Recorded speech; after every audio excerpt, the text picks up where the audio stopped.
at all the stories that made it into the newspapers, and I'll encourage you to follow our social media handles, GTV Ghana everywhere. We're even on Instagram threads, so find us there, GTV Ghana, and interact with us. Our WhatsApp number today, very active, 05555610034. Let us know what you think about the stories we will be talking about, and I'll take you through them in a short while. Let's start with the Finder newspaper. Banner headline: vetting report ready Monday. Committee rejects claims of special treatment for some candidates. And it's the Honorable Obiamo's photo that is accompanying that story. I will win swing regions for NPP. Candidate Alan Cash speaking there with that promise. Government needs to balance increased revenue generation with business-friendly environment.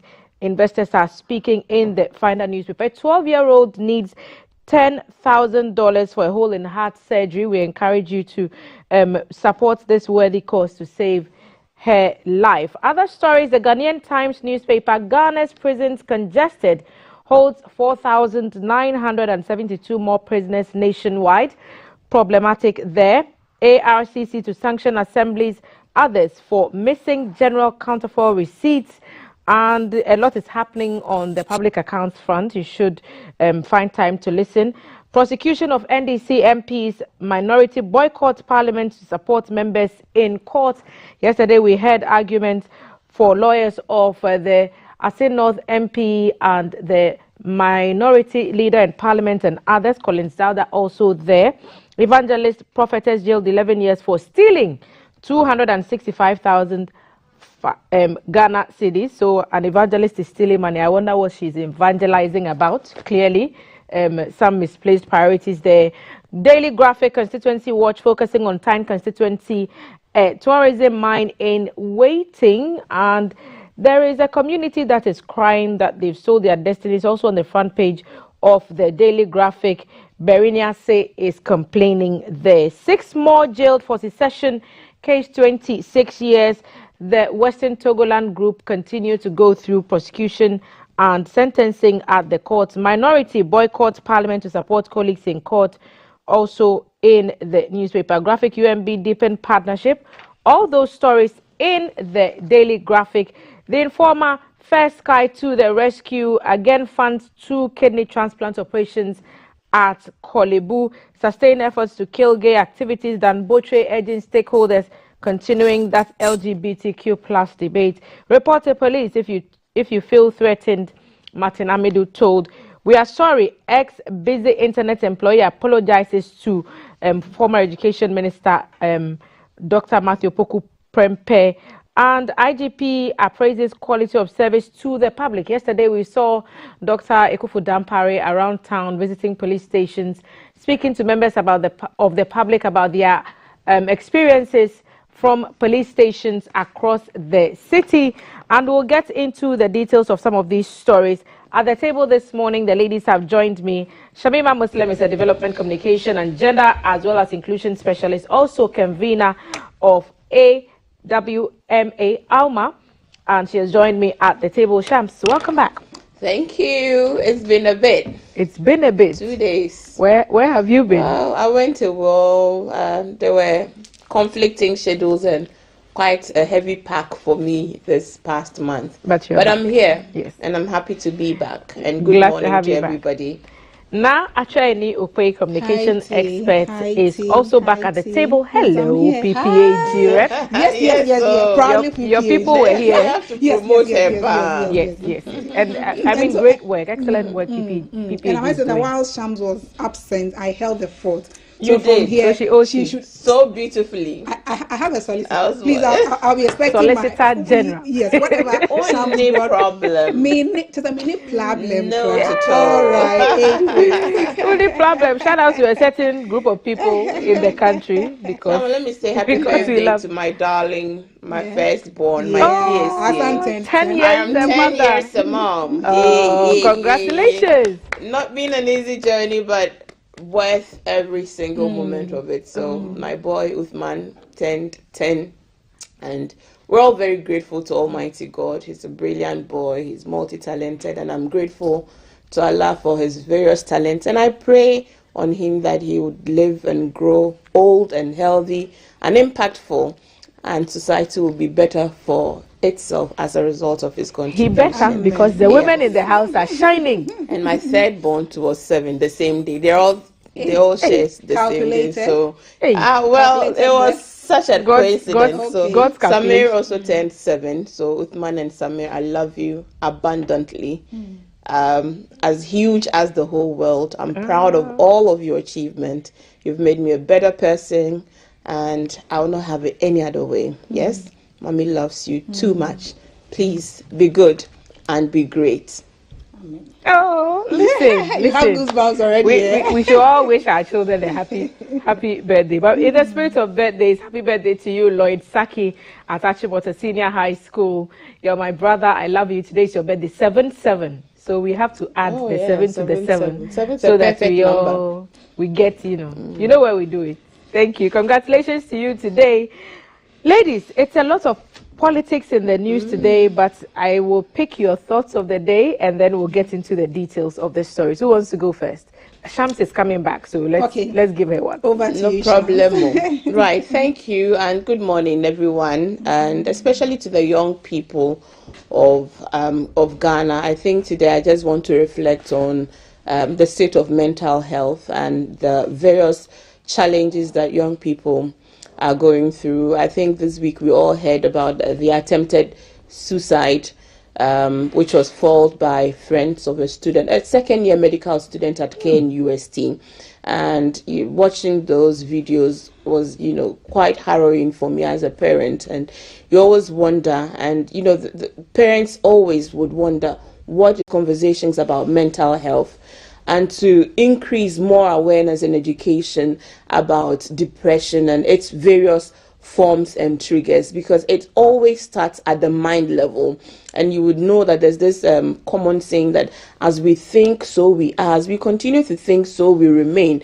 And I always use this thing about the power of our thoughts in my trainings, that, we must watch our thoughts because they become our words, and we must watch our words because they become actions, and we must watch our actions because they become habits, and we must watch habits because they define our character, over time. So it is important that we meet young people, even though this message is for young people. Last week I was at the University of Ghana at the launch of the Day of Scientific Renaissance, and we launched some 3 books, including one book called Unplugged, which was for young people, especially students, to deal with the addictions of social media.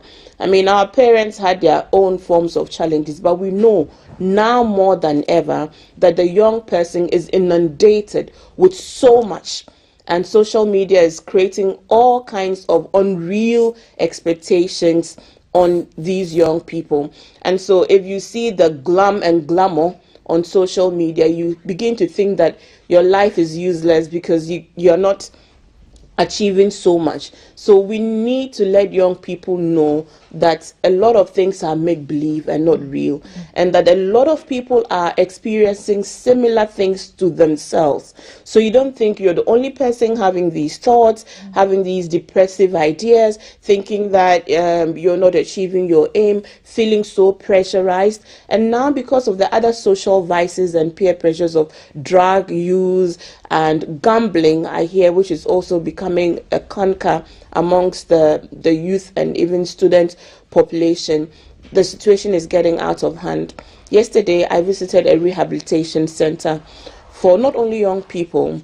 In that place, I saw lecturers, I saw adults, I saw fathers with adult children who are struggling with different forms of substance abuse, and which has affected their daily lives, and they have agreed they need help. And that's one of the most important things, to reach a point where you recognize you need help. But I'm saying that before you even come to that point, if you're informed and you're educated, you'll be able to see the signs when they are coming.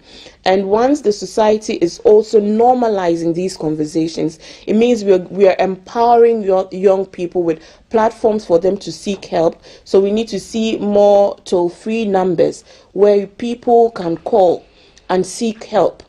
people can call and talk about what they are thinking, because their thoughts affects their feelings and affects their behaviors.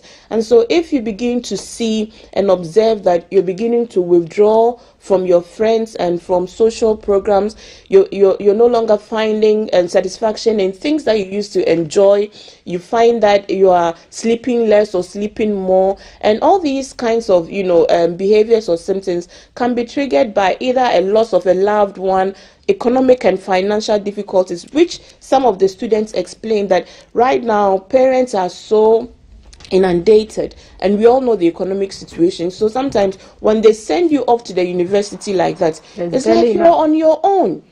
You're on your own. So if you're a girl, what do? You need sanitary pads, you need to eat. They are going through a lot, and the universities must, I heard one university representative say that, oh, they have counselors all over. I remember I was in Volta Hall.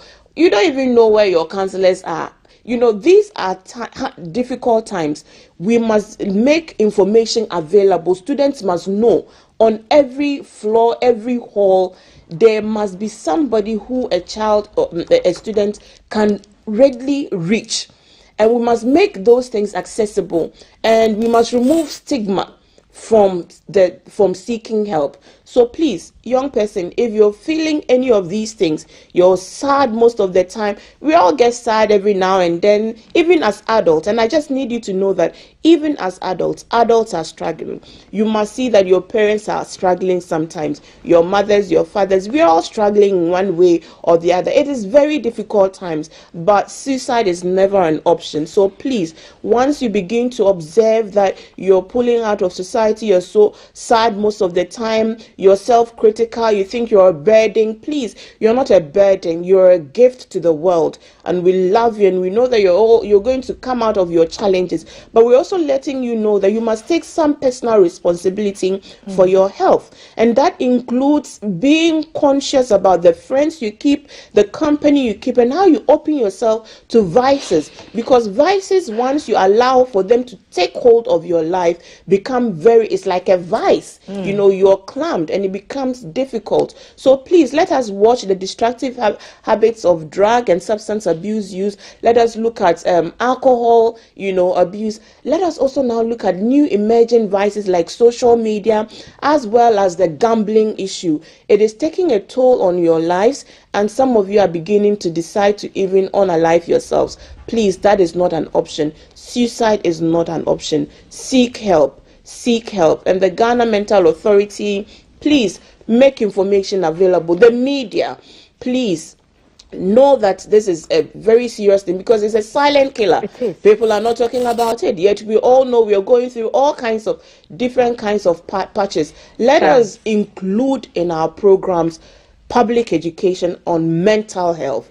Let us let people know what the signs are. Let us let people know what the triggers are. And most importantly, let us direct people to sources of help. There are many rehabilitation centers coming up now. If you need to visit one, it's not because you're mad. You're not mad. You're recognizing that you need a certain form of intervention, and that intervention can either be as basic as talk therapy, talking through your problems, having somebody listening to you, and offering you a listening ear, sometimes advice. Let's do a whole special program on this, because it's deep, so and many families are dealing with all kinds of challenges with young people. And it's a lot. I tell people that, listen, sometimes what you see on social media, it's like what you see on television. If you see Thelma sitting on TV, it's because there's someone who has made sure that her hair is looking well. She put her makeup on, and she's put the lash, whatever. She's wearing glasses, wearing lipstick, putting on some nice clothes. It's because the work demands it. But when I get home in the silence of my living room, and when I feel the thoughts crashing in, I am grateful that I can call Shamima. I can call Na and say, Na, Charlie, today, or I hope that Shamima can call me, Na can call me and say, today is not, the day is not day. So let's get help. When you take all the aesthetics off, when you unplug, I would love to read that book. Yes. When you unplug, it's online and it's a free resource. So please go to the University of Ghana website and type in Unplugged, and I'm sure something will come up and you'll be able to access it. It's such an important tool. I will go and look for it and have a read, because we all go through it. Shamima has said it. I don't want to, take the wind out of her sail. But she has said it, so we all go through it. Sometimes we just cannot deal. But ask for help. Yes. Suicide is not an answer. People love you, people cherish you. We like to make jokes about these things, but it's important that you realize that you will be missed, and you are very deeply well thought of and much appreciated. So Shams, thank you for reiterating once again the need for us to, keep the state of our mental health in prime focus as we go about our usual duties. Attempted suicide, rehabilitation, platforms to seek help, all these are conversations we should normalize so that people who are most at risk can get help. Thank you, Shams. Okay.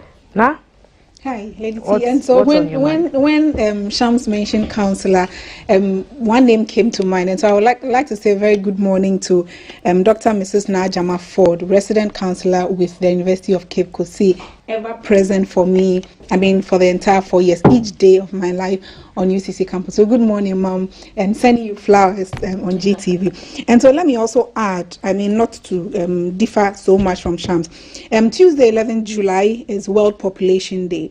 And by population, we are talking about all of us. And then I keep saying that, see, if population growth, shares the same ratio with the growth of resources, infrastructure, the world, Ghana would be a better place. But population grows this way, and then the resources are declining, and so you'd have that mismatch. Whilst we celebrate the day, Thelma, I've noted a few things that we must look at as a country. Ghana over 22 million people, the world over 8 billion people. And so for me, what it should represent is that we must be 32 million stronger and not weaker. But we have a larger chunk of these numbers of people being weaker by way of, housing characteristics, by way of, economic activities, economic empowerment of these people. So my issues of sanitation, comes up strongly. And then not also forget, like Sham said, it's not only about infrastructure, so roads, schools, no. Sometimes you have to also, as a country, look at the psychological needs of our people. It has a bearing on productivity. And so if I'm productive, I'm able to pay my taxes. And so whilst the day comes Tuesday, let us, as many of the things that we are looking at, let us pay attention to the psychological needs of people. Let us look at even fertility issues. And here in our part of the world, fertility has been laid at the doorstep of women. That you have to be fertile. If you don't want to be fertile, it's the choice of a woman. I think going forward, these discussions must also change. Now, Thelma, with the increasing population, there is pressure on us, the working population. We have when I mention my dependents, when it's Shams mentioned and you mentioned you're something like, hey, all those people on this salary, and so by all means, someone must do some galamsey, not like galamsey this, for families to survive. And so there's pressure on the working population. There's pressure on our health facilities. There's pressure on the environment. Talk of pollution of every form. And so when we are talking population, it's not just about trying to manage the numbers that we are producing, giving birth. We're also looking at resources and the fact that the numbers we have in the classroom, at the workplaces, must be, if the word is commensurate with infrastructure, with the psychological, resources available to people, with help. You see, let us also as a country normalize having to say that, well, we are comparing ourselves to another country and say, oh, but we are better off. Compare yourself to another country elsewhere and say that you are so lagging behind and you haven't gotten anywhere. We are proud to be Ghanaians. But once you leave the shores of Ghana to other countries, and this country did this, and we are sitting on money in this country and we can't do even a bit of that. Yes. You are looking at drinking water for people when you talk of population. You are looking at sanitary pads for girls when you talk of population. You are looking at unemployment. See, it is real.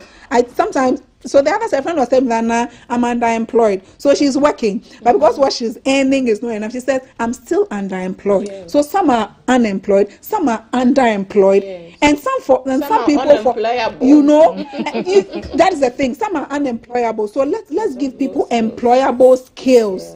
Yes. Let's transform. I mean, our academic spheres. Whether people are going to school, whether they are learning a skill. I think going into Tuesday, World Population Day, the discussion must change.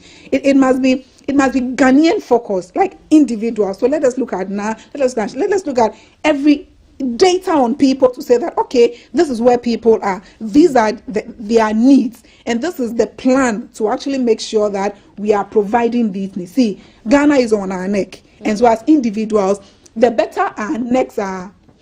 I don't know whether it's a strengthening to carry Ghana, the better it is. So Tuesday is World Population Day, and all of us are involved. And like Sam said, finally, when you need help, call. I always say that the PPAG toll-free number is there, 0800 20 20 10, or WhatsApp 0245 118 228. Help is available. It's confidential, and you can trust us. Thank you. Thank you, ladies. It's like you are in some kind of sync with each other. The young people just need to know that you won't get it all together at the same time, and sometimes you have to choose you. I've heard this week, I was talking to a friend of mine, and the person was telling me, but how do you take on so much? Be selfish. And I stopped in my tracks for a bit, because I thought to myself, but being selfish is not good. We are taught to be selfless, to think of the next person, to offer help. So we keep giving of ourselves, but like a bank account, if you keep giving without putting anything in, you become depleted. If you don't, and so you need to give yourself before you can give to someone else. But we don't need to use the word selfishness. It's just practicing mindfulness. When you practice intentional mindfulness, you are able to always assess at any point in time where you are on the radar and whether on what you need to be doing. So it's about practicing mindfulness. And Thelma, just a quick one. I was reading some information yesterday about how agnostics and atheists are coming back to the path of spirituality, especially these times where Generation Z are speaking about not finding their purpose. And somehow the whole meditation thing, spirituality thing, it may not be religious, it may not be you saying I'm a Muslim or whatever, but people are becoming more open, coming back, because life seems to be purposeless if there's no anchor. If there's no anchor, so people are coming back and they're finding that spiritually, believing in some unseen, some power above, some creator. There's a hand that works, that is moving and things. Trying to connect back to that essence and to have a certain direction and anchor to deal with your problem. So it's good. It's good that people are coming back to spirituality. 055-61034 is our WhatsApp number. 055-5561 034 is our WhatsApp number. Let us know what your thoughts are. You can call PPAG toll-free number 0800 20 20 10 if you need help to speak to someone. Otherwise, send us a message, and I will do this. We'll find someone to, connect you with an organization like the PPAG that can offer some help. Natural works with PPAG, and they have other NGOs and people who are also partners with PPAG who offer some of these services. I know thank you, ladies. Also has something like that for young people. Ladies, thank you for bringing this up. So many stories in the newspapers, and we'll be getting the details in a short while. 6 jailed for secession concerning the Western Togoland issue. Minority has boycotted parliament to support colleagues in court. Alan Kay on his drive to become flag bearer and making his case to delegates. The NPP presidential primaries, of course, everybody has a word to say. One of the candidates, Mr. Adainimo, is urging the media to focus on all the candidates and not just the ones that they want to project. Ghana's congested prisons is also topical, captured in the Ghanaian Times newspaper. That prophetess who went to steal there, I don't know what her matter is. Perhaps if there is time, we can get to it. There is a report in the Finder that I think the ladies will be very interested in, and it's to do with a sexual harassment a policy document which has been launched for the workplace, and I'll get to that before I get to the issues about the politics in Parliament in a little while. But Shamima, I remember, because we both belong to the Alliance for Women in Media, we've talked about having this policy document for a long time, which will make sure that anybody, not just women, because men can be harassed at the workplace too. We make fun of these things, but elsewhere you cannot, walk up to a male colleague and rub your hands again. It's not allowed. But in Ghana, we take some of these things a bit more lightly. So the Trades Union Congress has launched a workplace sexual harassment policy document for its secretariat and the trades union under the body. It will serve as a code to help deal with issues of sexual harassment and gender violence at the workplace and appropriate actions to protect victims. So at the launch, Madam Teresa Nadia Abuga, the head of the Social Protection and Occupational Safety and Health at TUC, said it was important to have a policy that would ensure a violence-free work environment. Yeah. The quote is, the policy is very crucial because you can hear a lot of violence and harassment cases in communities, workplace and homes, but perpetrators go unpunished. And this is a very essential policy that the TUC has developed after 75 or more years to help shape society. Ghana is yet to ratify the ILO Convention on Workplace Sexual Harassment, formulated in 2029, Convention 190, where countries are expected to replicate that convention to protect the citizenry at the workplace and society at large. So issues about sexual harassment, we talk about, domestic violence and things that happen on the domestic side. But when it comes to the industrial space, when it comes to the business arena, all this is very hush-hush, because the implications, we saw what happened recently when a young lady took a certain gentleman of a certain bank to court, claiming that she had gone through some kind of abuse. I think that this is very long in the making, but we are finally here. So good times. I cannot express my excitement about this announcement. The first thing is, make sure you have the policy. That's the first thing. The second thing is, make sure there's real commitment to operationalize the committee, the policy, I beg your pardon. And the third thing is, ensure that people are punished, because policies work only when people believe that if I seek redress, my oppressors will be held accountable. Otherwise, it becomes a white elephant. So I'll be curious to see what it entails, and I'll be curious to see the various provisions of it and the various avenues for redress. But one important thing is always with the establishment of a sexual harassment committee at the workplace, and that committee must be made up of people who are trusted, who are respected.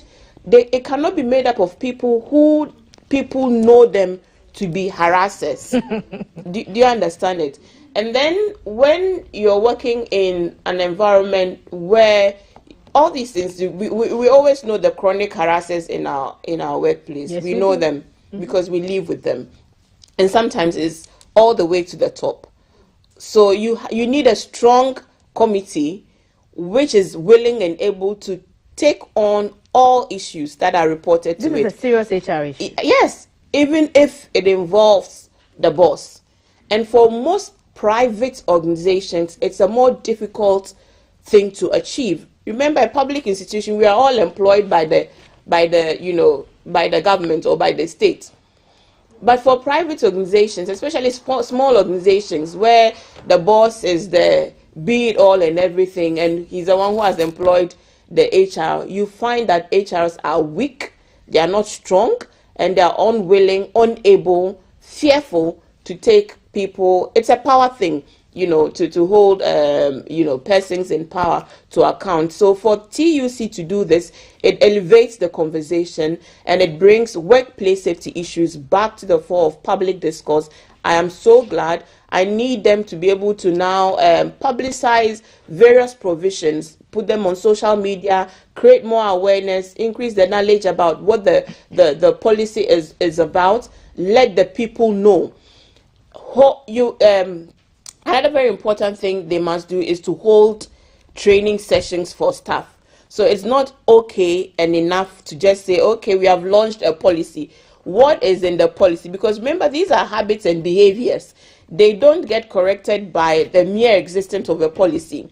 They get corrected by curated meetings and workshops and trainings where you're teaching everybody, so we are all learning at the same time that these and these kinds of actions constitute harassing behavior. I think the TUC has just earned themselves a place at our table sometime next week. Yes. To give us details about what is in this document and how it will actually operationalize the thoughts that have been contained on the, because we have beautiful laws, flawless laws, but by the time they walk from the Supreme Court to GBC, they have been bombarded with the weather. It's probably raining. They stepped in mud. They went through Makola. Some woman threw something at them.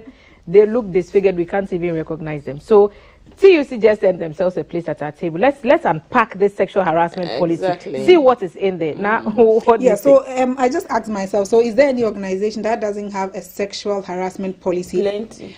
And who actually, I don't know, who sanctioned them to be operational? Simply because they pay taxes, they must exist, and they don't have sexual harassment policies. Plenty in this country. Wow. There is more work to be done. Including media houses. Including, I think GBC has shots fired. Jabs landed. By the way, so Tama, you know, what comes to mind is that just as a matter of survival, sometimes people want to keep quiet. But this morning, we are urging people, both female women and men, that see, let the edge to actually, you know, get I don't want to use the word justice, or to correct an anomaly, let that edge be higher than the fear for having to lose my job, or for the fear for stigma when I talk. I always say that, is when people share this sexual harassment stuff with me, I tell them, let me say this in Ghana, I'm not saying I'm so fearful. Not at all. No, it won't pass through. Not at your doorstep. What are you talking about? It is also because the victims have, you know, not to say they've allowed it, but they are thinking, okay, I'll face stigma when I talk. And then maybe none other organization will be interested in me. They'll say that, well, I'll take off their covers, and then I must eat. My independents must eat. And then it continues till a point when it's up to here. That is where you get them to talk. But like Sham said, let me not belabor the point. It's not just about having the laws. It must be operational. In there, victims must be protected. And then perpetrators of sexual harassment must be punished. See, it must end. People must actually occupy a position or their role just by competency, just by merit, and not the fact that, okay, give me this, I'll give you. See, we don't have anything to give. All we have to give as a working class of people is our competence, is the results we want to produce, and none other. And so if you happen to work with an organization and your boss or another person says, well, I mean, you must do this, well, let me touch it, I mean, this is nothing, it's the norm. It is never the norm. You see, harassment, they don't ask your permission, they just invade your space. So it's just, you know, it's a culture. It's a series of actions that determine the culture. A gesture, a touch, a move that is completely unacceptable within that space. And so, Lady T, you see, I don't like that. It's different from I don't like that. You understand what I mean? It's different from you understand what I mean? So sometimes you are giving. See, consent must be by word of mouth. Okay, I have consent. You can't say the actions. It's not allowed. Right? But I'm saying that to a larger extent, you can. Also, what you are doing, what shows you don't want it? TUC needs to explain. Is it okay if somebody is harassed? Can you punch? You know how fighting, violence is. Can you make a firm and you can undisputable action? Maybe I can't hit you. Maybe I can't hit you, but I can hit your table. I mean, stop it. Stop it. Let me say something briefly. 30 seconds. There's a climate, there's a culture. I actually did a study on it. Climate, culture, and consequences of sexual harassment at the workplace. You know what the definition of climate is, you know what a culture is. So, and then there are consequences to it. So it is about also creating a zero tolerance climate and culture within the workplace, because our workplaces have been defined over time by what has been normalized. Conversations around even newsrooms are deeply patriarchal, misogynistic, because of how workspaces have been male dominated over time. So the leaders of workspaces, if it's editors, if it's managers of various units, it is your duty to ensure that your workspace culture is not tolerant of harassing behaviors and comments, because it is the comments that start, like I always tell you, you do this, you get away with it. It's a physical manifestation of the action that actually the thoughts, what they say, eventually leads to the physical action. Let's do a bit of the politics before we rise in the next 5 minutes or so. 5 minutes. A lot has happened within the space. The NPP, obviously, on its candidates, the vetting process has been ongoing. A lot more of their candidates are stepping up to communicate their vision and their agenda for the country if they should get the nod. Alan Kyerematen specifically mentioned in the Daily Graphic, Make Me Flag Bearer. Alan Kyerematen appeals to delegates, a final newspaper talking about he has promised to win the swing regions for the NPP. On the NDC side, boycott of parliament. Their members, 3 of their members are in court for various issues, and the minority leader is a part of that group. Of course, Assin North MPs who have not ended.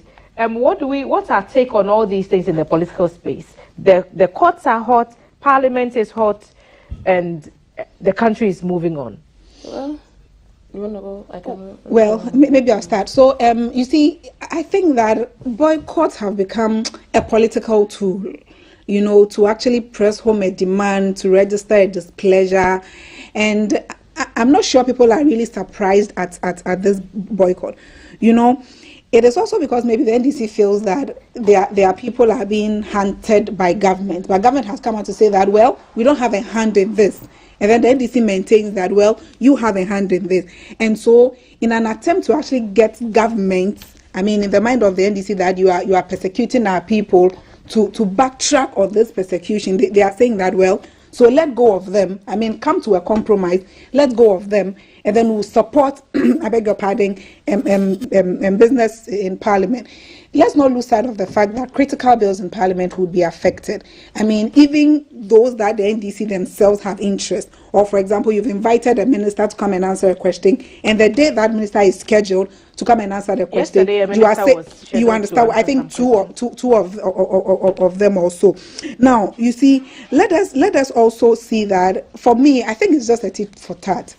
Maybe sometime soon, we can't tell when the NDC is in power, the NPP may do same. But you know, they're not saying every day. They're saying that any day those colleagues of theirs have a hearing. Indeed. And what I'm saying is that in the case of the Assin North MP, whose trial has been scheduled to be daily, it means that for every day, the NPP will not be, the NDC will not be in parliament. And you see, it is also because of I'm not sure if it were a private matter. So somebody is in court for a private case, the minority will want to go there.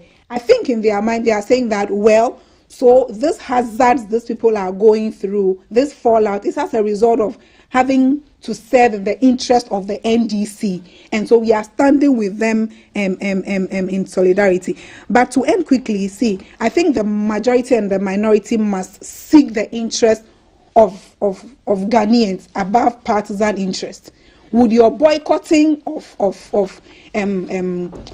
parliament business, is it in the interest of a party or in the interest of we as Ghanaians, those of us who put you there? For me, I think really it is in the interest of party, and that must not be the case. And so we urge them. I mean, they should come to a compromise.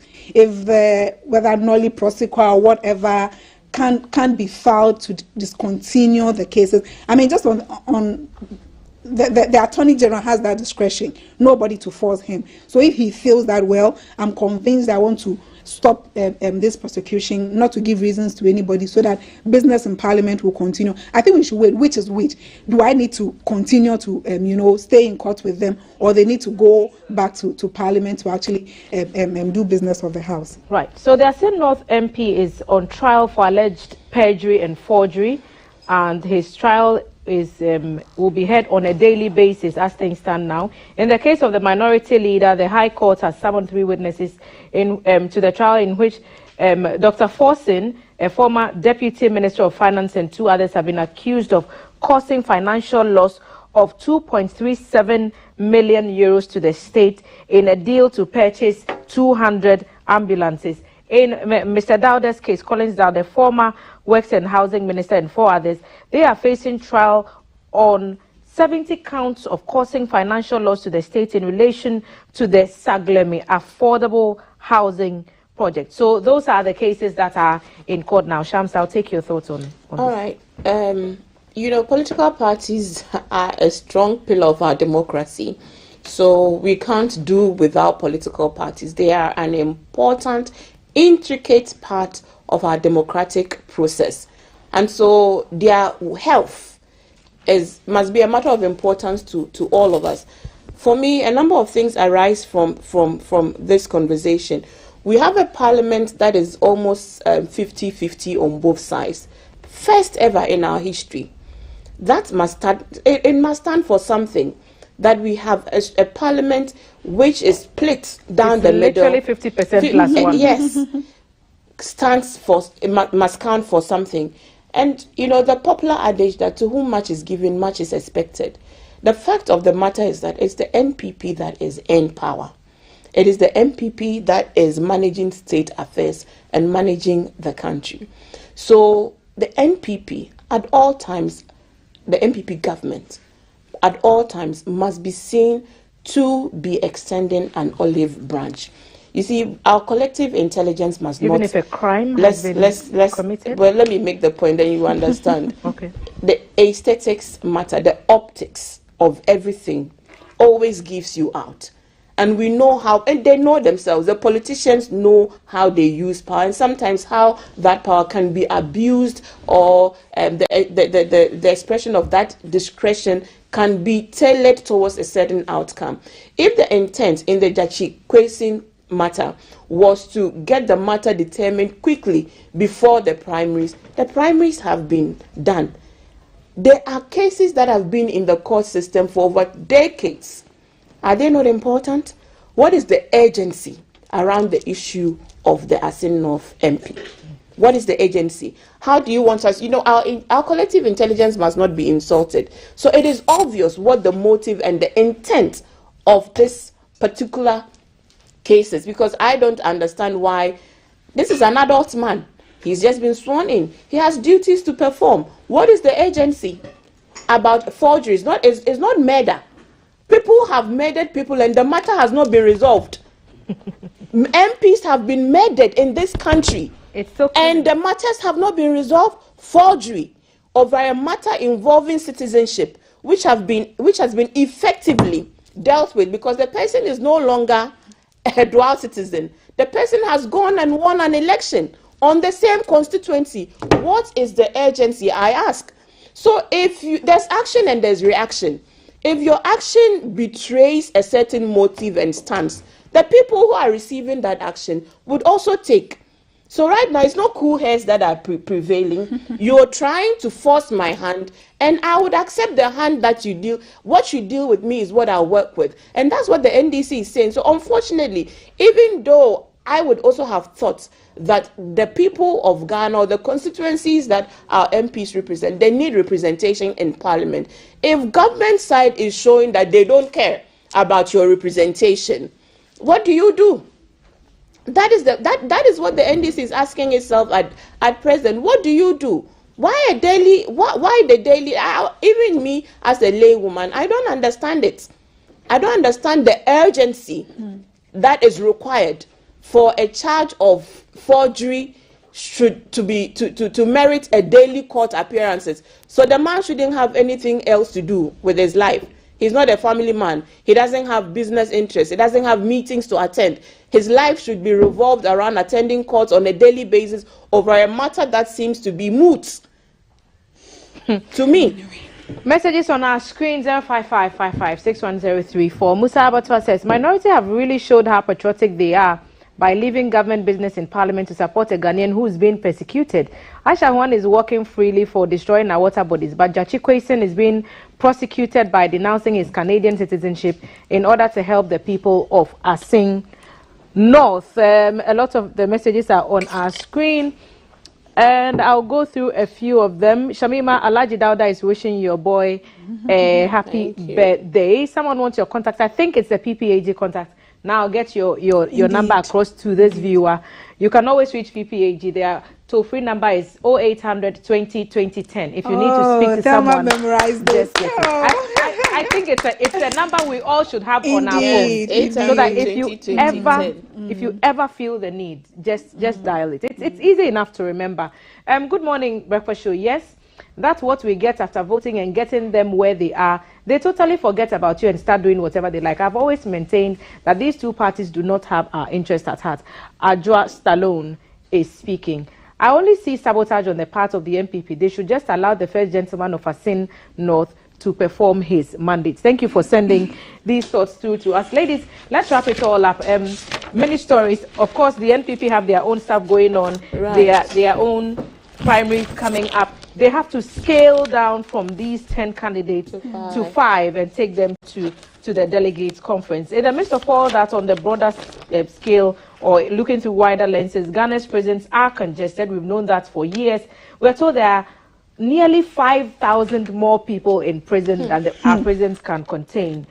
These conversations keep coming back. Are we doing enough? I'll take your final words, because these stories we can't unpack all today. I mean, to all the aspirants in the NPP race, wish them all the best. Already there are indications that obviously some people might be disqualified because they're already directing people of their right to appeal should they hear about their disqualification. So those who have thrown in a lot of money into this race, just get your loins and wait, but you do have a right to appeal. The committee says they have not given anybody special treatment. Well, so we'll see from the reports, which will be out on Monday. So all the best to all the candidates who would keep an eye on that. On the issue of the prisons, we all do know that historically our courts are not really as corrective as we hope them to be. I know there was a Justice for All program. There was the mobile courts that were established at these various prisons, because some people have been